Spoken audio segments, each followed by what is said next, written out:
All right, anytime we get one that's that unexpected, especially coming off a week ago where it was favorites ruling the day, some underdogs barking in this one. Carolina does what's required to get it done here, and offensively, it just seems stagnant for Green Bay. What's your takeaway from this one? So, huge win for the Carolina Panthers. As someone who covered the Panthers for a while, who's from North Carolina, I need to focus on the Panthers, who there's always been somewhat of a rivalry between these teams when you look at how the Panthers were introduced to the NFL. So, Packers games have always meant a lot to Carolina. To go to Green Bay and get only the third win in franchise history in the state of Wisconsin is a huge deal for Carolina. To do so with Bryce Young coming off that ankle sprain that kept him out of last week when they got absolutely boat raced by the Buffalo Bills with Andy Dalton at quarterback, to be able to come back and beat one of the better, if not one of the best teams in the NFL, and really in control of that game, right, Ben? We're watching that. There was a bad pass in the end zone early by Bryce Young. Maybe it was impacted by the win. We still don't really know. We'll blame it on the win. But we'll blame it on the win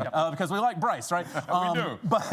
But the Panthers, frankly, probably could have won this game without a game-winning field goal. So credit to Carolina, to Dave Canales. It does finally appear that they have turned the corner. Whether they finish above 500 or right around it, we know that things are trending upward in Carolina, and it has been the better part of a decade since you could say that in Charlotte. They don't have this one in them in past years to go on the road and pull off this type of upset. Not in Green Bay. Unfortunately, Green Bay does have this type of loss in them, Dame. I don't know about to the Carolina Panthers, whether trending or not, but is this that top-tier team that always finds a way to play down to their opponent? It seems like we've seen this more than once this season. I just don't think that they're the toughest team in the NFC. I mean, everybody thought the addition of Micah Parsons automatically made the Green Bay Packers Super Bowl contenders. My question was always, do you have a Super Bowl quarterback?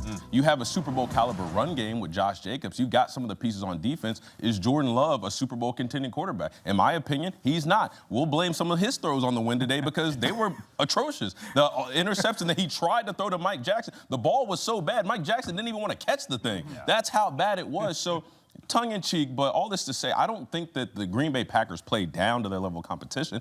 I think us as analysts, us people in the media, we start to see a clickbait here, Micah Parsons, and all of a sudden we open our eyes and say, that's it. That was the one move that they needed to make in order to be Super Bowl contenders. When really, there's a lot of things that have to happen. Jordan Love has to get better as a passer. Your pass catchers have to get better at catching the ball. You need to be able to have a harmonious balance between the run game that is great with Josh Jacobs and the pass game as well. And right now, the Packers don't have it. Ben, when that second contract comes along and you're playing for 50, 55, wherever it may be, we stop using the word development.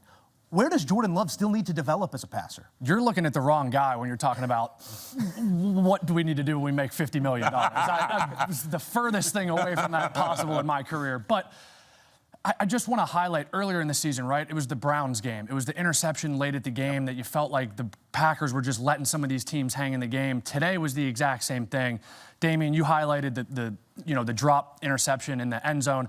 I want to go to the interception earlier in the game where he tried to throw a post to Christian Watson. There were three guys down there. The safety was the one that ended up, picking it off. But for Jordan Love, you get to a second contract. You've played enough ball. It's time for him to start showing that he can play like a veteran in this offense. And look, on the other side of the ball, this defense today, there's so much invested on this side of the ball. They go out, get Micah Parsons, Rashawn Gary. That front seven is so stout.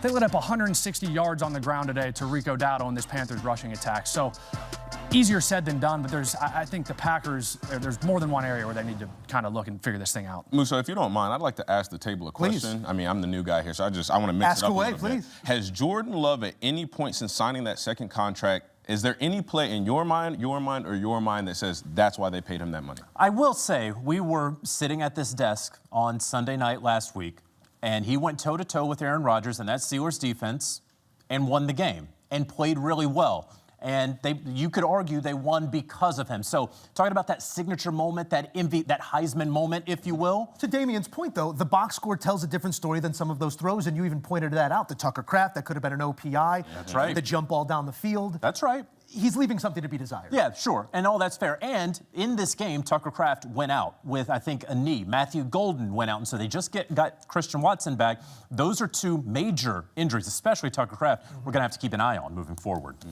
We'll see if Jordan Love can get it rounded into form. Green Bay's going to have opportunities. And today, when you look back at the win-loss, it's an opportunity squandered at the top of that NFC North. Rico Dowdle taking advantage of his opportunities.